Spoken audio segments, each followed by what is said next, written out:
9월 1일 오늘 성경 통독은 잠언서 15장부터 18장의 말씀입니다. 15장에서는 하나님과의 관계를 반복적으로 언급하면서 의인과 악인의 삶을 감찰하시는 전지하신 하나님을 묘사하고 있습니다. 특히 하나님에 대한 인간의 태도가 가장 잘 드러나는 것은 제사와 기도의 현장입니다. 당시 고대 근동 지역에서 보여준 제사와 기도는 삶과 무관한 주술적 의식들이 대부분입니다. 그러나 하나님에 대한 제사와 기도는 삶의 모든 정황들과 분리되지 않습니다. 이것이 의인의 제사와 악인의 제사의 극명한 차이점인 것입니다. 16장에서는 9절까지 매 절마다 여호와라는 호칭이 등장합니다. 하나님의 주권에 초점을 맞추어 묘사하는 본장은 인간의 삶의 모습이 아무리 다양하다고 할지라도 하나님의 대리 통치자로서 등장하는 왕의 정치와 일반적인 삶의 지혜까지도 하나님의 주권적 섭리에 의해 통치되며 다스려진다는 사실을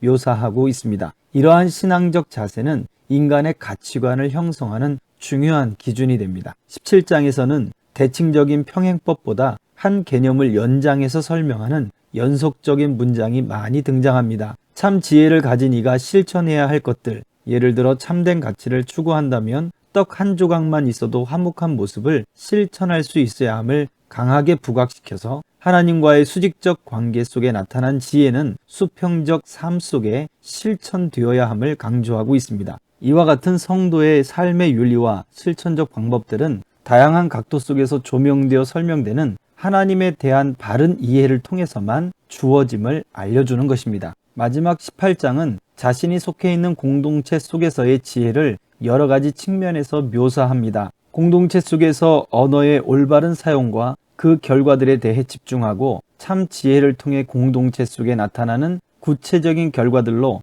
의인과 악인의 삶이 판명됨을 보여주고 있습니다. 의인과 악인의 삶은 질적인 차이와 가치관의 차이가 분명합니다. 시대가 요구하는 성도의 삶의 질과 가치관을 이 속에서 발견할 수 있을 것입니다. 그리스도의 장성한 분량에 이르기를 원하는 하나님의 마음은 마치 자녀가 최고의 것으로만 가지고 입고 먹고 성장해서 영향력을 펼치기를 원하는 부모의 마음과도 같습니다. 최고의 질을 보여주는 삶, 최고의 신앙을 보여주는 삶이 되기를 축복합니다.